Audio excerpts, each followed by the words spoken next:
បាទសួស្តីបាទចុះការម៉ូនឈិនរីលូពូជម៉ូនបាទនាំបងប្អូនមកមើលដំណាំម៉ូនដែលយើងត្រៀមឲ្យផ្លែហើយនឹងកំពុងតែឲ្យផ្លែបាទអានេះគឺយើងដាំម៉ូនយើងត្រៀមឲ្យផ្លែយើងកាត់ស្មៅស្អាតអញ្ចឹងបាទអានេះគឺថ្ងៃទី17ខែតុលាឆ្នាំ2025បាទយើងកាត់ស្មៅស្អាតអញ្ចឹងបាទកាត់ស្មៅស្អាតយើងត្រៀមឲ្យផ្លែប្រហែលជាចុងខែតុលាហ្នឹងឯងបាទដល់ពេលទីទុំចន្លោះខែមករាវិញ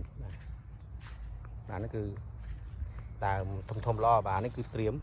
ស្លឹកចាំស្លឹករីចាស់តិចសិនបាទព្រោះស្លឹកនៅខ្ចីទេនេះស្លឹកបែបនេះគឺវាមិនតាន់ចាស់ល្អទេបាទតាន់ចាស់ល្អទេបាទចាំឲ្យរៀងចាស់បន្តិចយើងបេះមកអត់ផ្លែច្រើនបាទបងប្អូន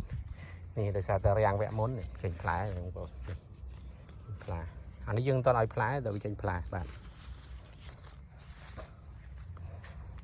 ដើមធំល្អបាទអានេះគឺយើងត្រៀមឲ្យផ្លែចន្លោះហ្នឹងបាទត្រៀមឲ្យផ្លែដើមធំបាទសួស្តីបាទអានេះគឺយើងនាំមកមើលដើមម៉ូនដែលឲ្យផ្លែហើយបាទនេះគឺមានន័យថាយើងកំពុងតែឲ្យផ្លែបាទអានេះគឺយើងទុំដើមខែវិច្ឆិកាបាទចន្លោះថ្ងៃទី5ដល់ទី10អាចទុំចាប់ផ្ដើមទុំបាទនេះគឺម៉ូនពូជផ្លែជូរអែមបាទចេញផ្លែច្រើនមែនតើបងប្អូនលាស់ត្រួយមកច្រើនបែកខ្នែងមកនេះចេញផ្លែមែនតើនេះចងបតង់ផ្លែឈ្នះបងប្អូនបាទនេះគឺចាប់ពីយើងចាប់ផ្ដើមបេះស្លឹកមករ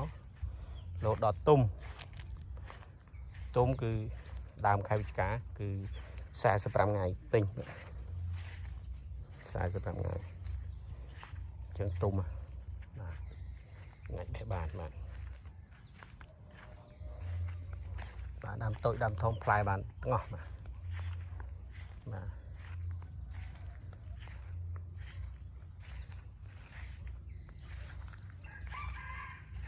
គឺផ្លែច្រើនដែរបងប្អូនចេះតែពេលយើងផ្លែធំនេះจะមិននៅទួនម៉ែកបាទទួនម៉ែកឈ្នះតែម្ដងបាទ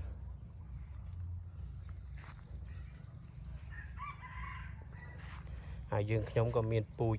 សម្រាប់លក់ដែរបងប្អូនចាប់អារម្មណ៍ទេអាចតាក់ទងបានបាទមានច្រើនប្រភេទពូជបាទមានពូជផ្លែជូរអែមនិងផ្លែផ្អែមបាទបងប្អូនចាប់អារម្មណ៍ទេអាចតាក់ទងបានបាទអរគុណច្រើន